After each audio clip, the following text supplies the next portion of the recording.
मेरा पति रोज रात को मुझे अपनी भाभी के कमरे में भेज देता और कहता, उनकी कमर में दर्द है, उनकी कमर की मालिश कर दो। एक रात बेड हल्का हल्का हिल रहा था। मैंने आंखें खोलकर देखा तो मेरे पति की भाभी, मेरी नई नई शादी हुई थी। अभी मेरी शादी को 1 महीने मुश्किल से हुआ था और मेरा पति मुझे रोज रात को मेरी जेठानी के कमरे में भेज देता और कहता कि उनकी कमर की मालिश करो। उनकी कमर में चोट लगने के कारण दर्द रहता है, क्योंकि मेरी शादी होने से पहले जेठानी और जेठ एक दिन बाहर घूमने गए थे, तो रास्ते में उनका एक्सीडेंट हो गया, जिससे मेरे जेठ की उसी वक्त ही मौत हो गई और हम सबको छोड़कर वो हमेशा के लिए चले गए। पर जेठानी पीछे वाली सीट पे बैठी हुई थी, इसलिए वह बेहोश हो गई और उन्हें जल्दी से हॉस्पिटल ले जाया गया। पर जब पति की मौत की खबर मिली तो ये सदमा मेरी जेठानी सह नहीं पाई और पागलों की तरह हरकतें करने लगी और साथ में उनके शरीर पर भी चोटें आने की वजह से मेरी जेठानी के कमर में दर्द रहता, इसलिए हर वक्त अपने कमरे में ही पड़ी रहती थी। दिन इसी तरह से गुजर रहे थे। जब मैं इस घर में दुल्हन बनकर आई थी तो मुझे एक बात बहुत ही अजीब लग रहा था कि रात को सोते हुए उनके कमरे के बाहर ताला लगा दिया जाता था। जब मैं अपने पति से पूछी कि आप अपनी भाभी के कमरे के बाहर ताला क्यों लगा कर रखते हैं, तो पति ने कहा कि वह भाभी की मानसिक संतुलन ठीक नहीं है और वह रात के समय कहीं भी घर से बाहर जा सकती है और मुझे ये डर है कि कहीं वो रात के अंधेरे में बाहर न निकल जाए। मैं इसी वजह से रात को सोते वक्त कमरे के बाहर ताला लगा देता हूँ। ये बात मेरे लिए काफ़ी हैरान करने वाली थी, पर इस हकीकत में मैं नजरें नहीं चुरा सकती थी। मगर अब जब मैं अपनी जेठानी के कमरे में मालिश करने जाती तो उनकी मालिश करते करते मुझे उधर ही नींद आ जाती थी और मैं सो जाती थी। इसलिए मेरे पति कमरे को बाहर से ताला नहीं लगाते थे और शायद वो ये देखते थे कि मैं अपनी भाभी के साथ हूँ, उनका ख्याल रख सकती हूँ, इसलिए वह कमरे के दरवाजे को ताला नहीं लगाते थे। लेकिन मुझे समझ नहीं आ रहा था। मैं तो तेल लगाते ही बिल्कुल बेफिक्र होकर वहीं पर सो जाती थी और हर रोज खुद ही ये सोचती थी, मैं यहाँ पर नहीं सोऊंगी, क्योंकि मेरी भी नई नई शादी हुई थी और मेरा पति मेरा इंतजार करता होगा। मगर मुझे मालूम नहीं हो पाता था कि मैं इतनी जल्दी कैसे सो जाती थी। मुझे कुछ होश ही नहीं रहता था। जब मेरी आँख खुलती तो सुबह का वक्त हो जाता और ये देखकर मुझे बहुत ही खराब लगता था, क्योंकि मैं जेठानी के कमरे में ही रात भर सो जाती थी।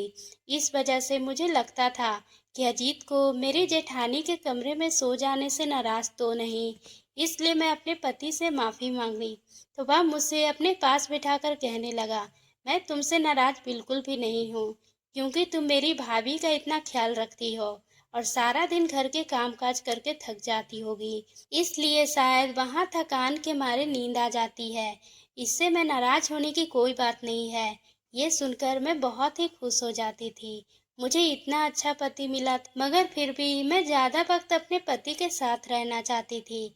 मैंने उन सब के दौरान एक बात नोट की थी कि जेठानी के कमरे में मुझे नींद जल्दी आ जाती थी और दूसरे कमरे में नींद नहीं आती थी। मैं जैसे ही कमर की मालिश करना शुरू करती, मुझे नींद का एक ऐसा नशा छा जाता था और मैं चंद मिनटों में ही नींद के वादियों में खो जाती थी और मुझे बिल्कुल भी आसपास का होश नहीं रहता था। मुझे नहीं पता था कि जिस तेल से मैं मालिश करती हूँ आखिर ऐसा उसमें क्या मिला हुआ था। मैंने इस बात के बारे में 2 बार अपनी जेठानी से पूछा, लेकिन उसने कोई भी जवाब देना जरूरी नहीं समझा। इसके बाद मैं चुप हो गई थी। फिर ख्याल आया कि शायद अजीत को इस तेल के बारे में कुछ मालूम हो, क्योंकि उन्हें अपनी भाभी की बहुत फिक्र थी। एक रोज मैं जेठानी के कमरे में दाखिल हुई तो मेरी जेठानी के पीठ मेरी तरफ थी। वह साइड टेबल पर रखकर तेल के साथ कुछ कर रही थी, लेकिन जैसे ही उनको मेरी आहट महसूस हुई उनके हाथ एकदम से रुक गए और वह हाथ पैर मारने लगी और उनको ये देखकर मैं एकदम से चौंक गई थी। लेकिन ऐसे लोगों की सोच ज्यादा तेज हो चुकी होती है। वह लोगों के सांसों और कदमों से आहट से पहचान लेते हैं कि वह कमरे के अंदर कोई और भी है। मैंने शक की निगाह से टेबल पर रखे तेल और बेड पर बैठी अपनी जेठानी को देखा और खामोशी से तेल उठाकर उनकी मालिश करने लगी और थोड़ी ही देर में मुझे नींद का एक ऐसा नशा छाने लगा। मुझे किसी चीज़ का होश ही नहीं रहा और मैं तुरंत उनके बराबर में लेटकर सो गई। सुबह जब मेरी आँख खुली तो मुझे दाल में कुछ काला लग रहा था। रोज़ तेल लगाते ही मेरा उस कमरे में सो जाना और फिर सुबह होश की दुनिया में लौटना, ये सब मेरे ताज्जुब की बात थी। मुझे अपनी जेठानी से बहुत ही हमदर्दी थी, लेकिन अब मुझे कुछ ठीक नहीं लग रहा था। मुझे जेठानी पर शक हो रहा था। वह पागल नहीं है और ये घर वाले कुछ छुपा रहे हैं। मेरा पति, मेरी सास और मेरी ननद भी। पर मैंने ये ठान लिया था कि मैं ये रात जानकर ही रहूंगी। एक दिन मैं पूरा प्लान तैयार कर ली थी कि रात को जैसे ही जेठानी के कमरे में जाऊंगी तो वह तेल बदल दूंगी। मेरा प्लान पूरा तैयार था, अब मुझे इसे पूरा करना था। मुझे रात की बड़ी ही बेचैनी से इंतजार था। जैसे ही रात हुई मैं उनके कमरे में दाखिल हुई। वह सामने वैसी ही हरकत में बैठी हुई थी। मैंने अपना हर रोज का रवैया किया और तेल को हाथ में ली और उसे रोज की तरह मुझे कोई भी जवाब नहीं दिया था। चुपचाप उल्टी होकर लेट गई थी। लेकिन आज मुझे तेल लगाना नहीं बल्कि गिराना था और मैं अपने प्लान के मुताबिक थोड़ा सा तेल उनकी साड़ी के दामन पे गिरा दी, जिसके मुताबिक वह फौरन उठी और मैं एक्टिंग करते हुए उनसे माफ़ी मांगने लगी और मेरी जेठानी फौरन बाथरूम की तरफ जाने लगी। ये देखकर मैंने बाहर मौजूद तेल को अपने लाए हुए तेल से बदल दिया और जल्द से जल्द बाथरूम में दाखिल हो गई और जेठानी के साड़ी पे लगे तेल को साफ करके उनके साथ वापस बेड पर आ गई और रोज की तरह उनकी कमर की मालिश करने लगी। और इस बार की तरह जैसे मुझ पे नींद आ रही होती थी, आज ऐसा कुछ भी नहीं हो रहा था। मुझे आहिस्ता आहिस्ता वह कुछ समझ आने लगा था, लेकिन मैं हर रोज की तरह ही नींद की एक्टिंग की और उसके बराबर में जाकर लेट गई थी। मैं बिल्कुल ऐसे लेटी हुई थी जैसे मैं बिल्कुल गहरी नींद में सोई हुई हूँ, पर मेरी जेठानी ऐसी हरकत नहीं कर रही थी जिससे मुझे उस पर शक होता और मैं भी थोड़ी देर उनकी इसी हरकत का इंतजार किया। लेकिन जब वह बिल्कुल वैसे ही रही जैसे वह थी, तो मुझे अपने किए पर बहुत ही अफसोस हुआ। मैं अपने शक के चलते अपनी जेठानी को तकलीफ दी और इस बेचारी पर शक किया। मेरा दिल मुझे शर्मिंदा कर रहा था और मैं अपने आप को इस चीज के लिए अंदर ही अंदर कोस रही थी और करवट बदल कर लेट गई। मुझे थोड़ी ही देर हुई होगी। करवट बदलते ही मुझे जैसे महसूस हुआ कि पेट में कुछ हरकत हुई है। मैं हल्की सी करवट लेकर दूसरी तरफ देखा तो मेरी जेठानी मेरी पीठ की तरफ बैठी हुई थी। मेरा दिल धक से रह गया। जिस चीज का मुझे शक था वह साबित हो रहा था। मैं अपनी जगह से हिल भी नहीं पा रही थी।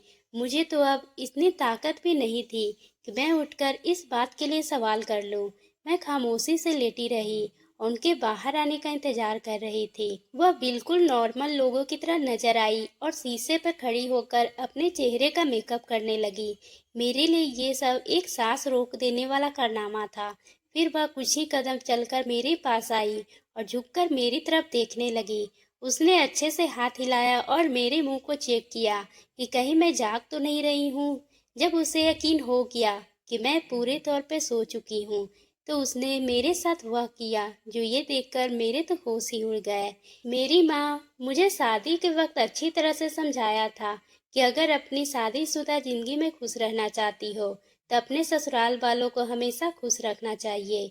माँ का कहना था कि सास माँ जैसी होती है और ससुर बाप और जेठानी तो बहन जैसी होती है।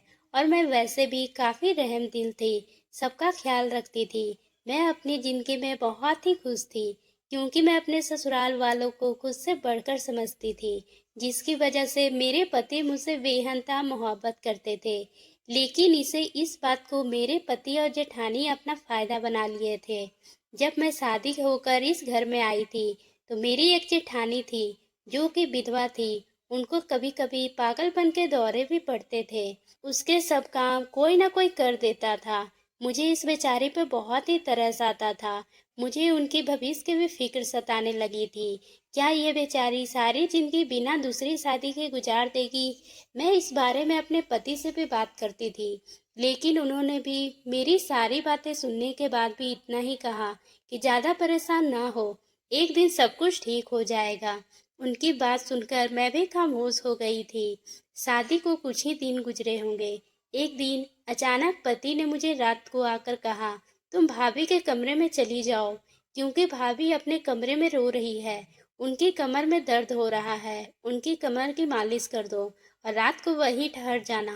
मैं सोने के लिए लेटने लगी थी। एकदम से हड़बड़ा कर अपनी जगह उठी और मैं घबरा कर पूछा, सब ठीक तो है? क्या हुआ है भाभी को?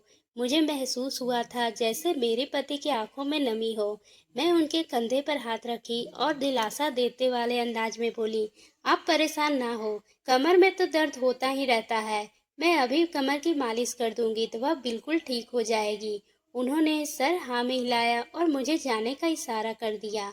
मैं भी जेठानी के रूम में चली गई, जहाँ खामोशी से वो बैठी हुई थी। उनको देखकर मेरी आंखों में भी आंसू आ गए थे। वह उल्टी लेट गई थी और मैं अभी कोई भी बात किए बिना उनकी मालिश करने लगी थी। लेकिन कुछ ही लम्हों में मुझे ऐसी नींद आने लगी थी कि मैं जल्दी जल्दी उनकी मालिश पूरी की और उनके साथ ही लेटकर सो गई। मेरी आँख सुबह ही खुली तब मैं कमरे से बाहर आकर अपना काम करने लगी। दिन ऐसे ही गुजर गए और मैं अपनी जेठानी की रोज कमर की मालिश करने लगी। काफी दिन हो गए थे, लेकिन इसका दर्द ठीक ही नहीं हो रहा था और मुझे भी रात में अपने पति की याद सताने लगी थी। तब मुझे कुछ अजीब सा महसूस हुआ। मैं हर चीज पर गौर करना शुरू कर दी। मैं खामोशी से हर चीज को जांच रही थी। तब मुझे ऐसा महसूस हुआ कि यहाँ पर कुछ तो सही नहीं हो रहा है। मेरी सास, मेरे पति, मेरी जेठानी सभी अजीब लगने लगे थे। मेरी सास और मेरे पति अक्सर बातें करते करते, लेकिन जैसे ही मैं आती तो वह दोनों चुप हो जाते थे। फिर मुझे ऐसा लग रहा था कि कुछ तो गड़बड़ है। मेरी जेठानी की हरकतें 2 दिन से मुझे कुछ अजीब सा लग रही थी, लेकिन मैं तेल बदल दी थी ये देखने के लिए कि वाकई उनके दिल में कुछ है या सिर्फ मेरा वहम है। मैं इस बारे में किसी को भी नहीं बताया था, लेकिन हो सकता था वह मेरा वहम हो। अगर मैं इस बात का जिक्र अपने पति से या अपनी सास से करती तो उनकी नज़र में बुरी बन जाती। उनको यही लगता कि मैं अपनी विधवा जेठानी पे इल्जाम लगा रही हूँ। इसलिए ये सब करके मैं अपने सिर्फ दिमाग से शक दूर करना चाहती थी। मगर जैसे ही मैं तेल बदल दी, मुझे जेठानी की सारी सच्चाई का पता चल गया। मैंने देखा मेरी जेठानी एक मोबाइल फ़ोन निकाली और किसी का नंबर डायल करने लगी। ये मेरे लिए एक और झटके की बात थी, क्योंकि मेरी जेठानी के पास कोई भी मोबाइल फ़ोन नहीं था और वह किसी लड़के से बात करने लगी और उसको बोल रही थी कि मेरी देवरानी प्रिया गहरी नींद में सो गई है, अब तुम जल्दी से आ जाओ। वैसे तुम्हारे दिल से कोई जादू है। उसको लगाते ही प्रिया एकदम से गहरी नींद में चली जाती है और मेरा देवर भी सो रहा है, क्योंकि उस तेल को लगाते वक्त मैं मुंह ढक लेती हूँ, जिससे मुझे कुछ नहीं होता है। जब से मेरी देवरानी मेरे साथ सोने लगी है तो मेरे देवर मेरे दरवाजे को ताला भी नहीं लगाते। उनको यही लगता होगा कि उसकी पत्नी मेरी रखवाली करती है और सारी रात वो जाग रही होती है। उसको क्या मालूम कि उसकी पत्नी कमरे में आते ही सो जाती है और मैं अपने सास और देवर को तो सबक सिखा कर ही रहूंगी। उनको लगता है कि कमरे के बाहर ताला लगाने से मैं उनकी हर बात मानूंगी, लेकिन यह उनकी भूल है। वह तो ये भी नहीं जानते हैं कि मैं 1 साल से पागल बनने का नाटक कर रही हूँ। उनको यही लगता है कि पति के जाने के सदमे की वजह से मैं पागल हो गई हूँ। अब मैं ये सब सुनी ही तो मैं हैरत में पड़ गई थी। मुझे यकीन नहीं आ रहा था कि पिछले 1 साल से मेरी जेठानी मेरे सारे घर वालों को बेवकूफ़ बना रही थी और सबकी हमदर्दियाँ बटोर रही थी, और ये सारे घर वाले भी मिले हुए हैं। मगर अपनी जेठानी की एक तरफ की बातें सुनकर मुझे अंदाजा हुआ कि ये औरत सबको अंगुलियों पर नचा रही है और सब घर वालों को इसकी बात में आ गए हैं। मेरा दिल कर रहा था कि इसी वक्त उठूं और शोर मचा दूं, सारे घर वालों को इसकी हकीकत बता दूं। मगर ना जाने क्यों फिर कुछ सोचकर मैं चुप रही। शायद ये सही वक्त नहीं था। जो औरत इतने वक्त से सारे घर वालों को बेवकूफ़ बना रही थी, जो कुछ भी कर सकती है, मैं बगैर सबूत कर उन पर इल्जाम नहीं लगा सकती थी और हो सकता था वह सारा मुझ पर ही डाल देती। इस बारे में मैं अपने पति को भी कुछ नहीं कह सकती थी, इसलिए मैंने बेहतर यही समझा कि इसी तरह सोने का एक्टिंग करती हूँ। मेरी जेठानी देर रात तक उस लड़के से फ़ोन पर बातें करती रही, उसको बार बार घर आने को कहती रही, लड़का शायद आगे से डरा हुआ था। वह इस तरह रात के अंधेरे में घर के अंदर नहीं आना चाहता था, क्योंकि उसे पकड़े जाने का डर था। और तब मेरी जेठानी उसे बोल रही थी, तुम परेशान मत हो, मैं सारे घर वालों को बेहोश कर दूंगी और तुम आराम से मेरे घर चले आना। कितने वक्त से तुमसे मुलाकात नहीं हुई है। ये बातें सुनकर मुझे बहुत ही ज्यादा अफसोस हो रहा था कि कैसे इश्क में पड़ गई है और कुछ सही गलत का अंदाजा नहीं हो पा रहा था। मैं इस लड़की को बगैर देखे ही समझ सकती थी कि वह जिसके साथ वक्त गुजार रही है, वह लोग बहुत ही देर तक बातें करते रहे। वह एक वक्त आया कि मेरी जेठानी की आवाज़ पूरी तरह से इश्क में डूब गई थी। मुझे उसकी बातें सुनकर बहुत ही शर्म आ रही थी। मैं चुपचाप खामोशी से लेटी रही और सुबह होने पर इंतजार करती रही। जब सुबह हुई तो मैं चुपचाप उठकर कमरे से बाहर आ गई। जब मैं अपने कमरे में गई तो मेरा पति भी उठा हुआ था। पति ने मेरी तरफ देखा और पूछा, क्या हुआ है, सब ठीक तो है? तुम परेशान लग रही हो। मगर मैं उसे कुछ भी नहीं बता सकती थी। मैं बस इतना कहा कि मुझे सारी रात नींद नहीं आई है। फिर मैं अपने घर के कामों में लग गई। पर आज की रात मुझे जेठानी की सारी सच्चाई का पर्दाफाश करना था। इसलिए आज रात को अपनी जेठानी के कमरे में गई तो अपना मोबाइल छुपाकर एक ऐसी पोर्शन में रख दी जिससे सारा कमरा नजर आ रहा था। मेरी जेठानी अब बेफिक्र होकर कमरे में घूमती फिरती थी, फोन पर बातें करती थी, क्योंकि उसको यकीन हो गया था कि मैं बेहोश हो जाती हूँ और उसकी कोई भी बात नहीं सुनती। और सुबह होते ही मैंने अपना मोबाइल उठाया और बाहर आ गई और वीडियो देखा तो सारा मंजर ऐसे ही था। मेरी जेठानी उस लड़के से वीडियो कॉल पर बातें कर रही थी और उसकी सारी बातें मेरे मोबाइल में रिकॉर्ड हो गई थी और मेरे हाथ सबूत लग गया था। मुझे अच्छा नहीं लग रहा था कि मेरी जेठानी मेरे पति की आंखों में धूल झोंकती। मेरा पति सारा दिन घर से बाहर रहता और मेहनत करता था, सब घर वालों का ख्याल रखते थे और सबसे ज्यादा परेशान अपनी भाभी के लिए रहते थे। और मैं अपने पति से बहुत ही प्यार करती हूँ। उससे कोई बेवकूफ़ बनाए ये बात मुझे बर्दाश्त नहीं हो रही थी। सुबह होते ही मैंने अपने पति को अपनी जेठानी के बारे में सब कुछ बता दिया। मेरा पति गुस्से में मुझे देखने लगा। उसको इस बात पर बिल्कुल भी यकीन नहीं आ रहा था। फिर मैंने अपने पति को वीडियो दिखाई। जैसे जैसे वह उसको देखा, उनके चेहरे का रंग बदलने लगे। गुस्से से ज्यादा उनके चेहरे पे दुख और तकलीफ दिखने लगी थी। मगर हकीकत भी उनके सामने लाना बहुत जरूरी था। मेरे पति ने बहुत बार अपनी भाभी को डॉक्टर के पास ले जाने की कोशिश की थी, लेकिन मेरी जेठानी इलाज के लिए बिल्कुल भी तैयार नहीं हो रही थी। मेरा पति अपनी माँ के पास गया और सारी सच्चाई बताई। मेरी सास भी सदमे में आ गई। उसे यकीन नहीं हो रहा था उनकी बड़ी बहू ऐसी हरकत कर सकती है। तभी मेरी जेठानी को मेरी सास ने जोरदार थप्पड़ मारा और उसे पूछी, तुमने ऐसा क्यों किया है? जब तुम्हें कोई और पसंद था तो तुमने मेरे बेटे की जिंदगी क्यों बर्बाद की थी? कहीं ऐसा तो नहीं कि तुमने मेरे बेटे का एक्सीडेंट करवाया था? तभी जेठानी रोते हुए कहने लगी, मैंने कोई भी एक्सीडेंट नहीं करवाया है। मैं तो शादी से पहले ही किसी और से प्यार करती थी, पर मेरे माँ बाप ने मेरी शादी आपके बेटे से करवा दी और मैं रिश्ते को निभाना नहीं चाहती थी। पर आपके बेटे की मौत के बाद मैं बिल्कुल बेसहारा हो गई थी। तभी मेरे बॉयफ्रेंड का कॉल आया और मैं उससे अब लगातार बातें करने लगी थी। मैं उससे मिलकर एक प्लान बनाई कि मैं हर दिन रात को उसको मिलने बुलाऊंगी, और ये संभव नहीं था। इसलिए मैं पागल होने का नाटक कर रही थी ताकि कोई मुझे दूसरी शादी के लिए ना बोले। और मैं इस घर को छोड़कर भी जाना नहीं चाहती थी, क्योंकि मैं जिससे प्यार करती हूँ वह बहुत ही गरीब है और मैं अपने पति के हकदार थी। इसलिए इस घर के बंटवारे के हिस्से के बाद ही मैं शादी करती। लेकिन प्रिया की वजह से मेरी सच्चाई आप लोगों के सामने आई। वह बेशर्मी से बोल रही थी। मेरे पति को अपनी भाभी की बातें सुनकर बहुत ही बुरा लगा था। मेरे पति ने अपनी भाभी को कुछ नहीं कहा और चुपचाप उस लड़के का नंबर लिया और उस लड़के से मिले और उनके घर वालों से बात की और उन दोनों की शादी करवा दी। क्योंकि मेरी सास अपनी बहू को इस घर में रखने को तैयार नहीं थी, क्योंकि वह इश्क में पागल हो गई थी। जिसे इतना भी रोका जाता उसका कोई फायदा नहीं होता। मेरा पति मेरा बहुत शुक्रगुजार था कि मैं सारी सच्चाई उनके सामने लाकर रखती थी। तो दोस्तों, आपको ये कहानी कैसी लगी? अगर पसंद आई हो तो आप मेरे चैनल को सब्सक्राइब करना ना भूलें और बेल आइकन को भी प्रेस कर लें।